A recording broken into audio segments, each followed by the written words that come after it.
Hello! May share pala ako sa inyo. Siguradong magugustuhan nyo to lalo na sa mga nagbablog, mga nag-film dyan. Ito! OMG, alam nyo ba mga Darcy, ang tagal na netong naka-add to cart sa akin. Ngayon ko lang siya nabili kasi ngayon lang ako nagkaroon ng money. Ayan, selfie stick ng TNW. Sa mga review kasi sabi nila pag mga TNW, maganda daw talaga. Kalidad. And yung binili ko, yung may ring light na siya.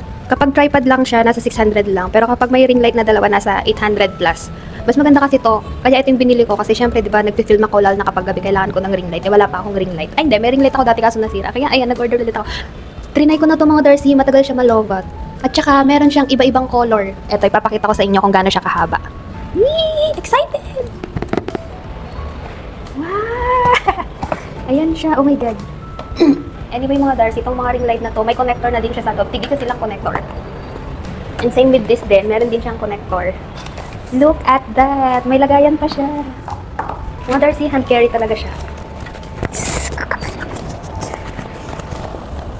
Ganyan tayo kiligin. Ah! Look at that! Ayan! So, dito may lalagay yung cellphone. Ayan, ganyan siya. And kung may camera ka, ayun, dito, pwede siya. Para saan ba tong connector na to? Tong connector, ang galing no, ang ganda.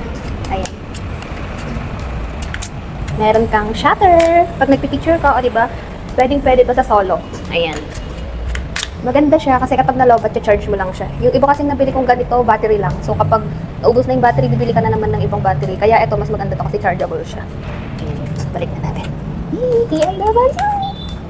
Ayan, open. Sabi niya dito push. Pag open mo daw siya, push mo lang daw to. Ayun, open na siya. Ano ba to? Nakapang-inosente. Inosente ako dun ah. So, di ba nakalock siya? Pindutin mo lang pala to. Ayun, dapat nakabuka yan lahat. Kasi pag hindi yan nakabuka lahat, hindi mo siya ma-open. Kailan ko lang kanina. Ayan, okay na siya. Ayan, meron siyang 4 na paa. So, ibig sabihin, pag ganitong 4 na paa, hindi na siya mauga. Ayan. Wow, ang haba. Yan, pwedeng ganyan. Pwede ikaw ganyan mag-selfie. Pwedeng ganyan. Pwedeng horizontal. Pwedeng vertical.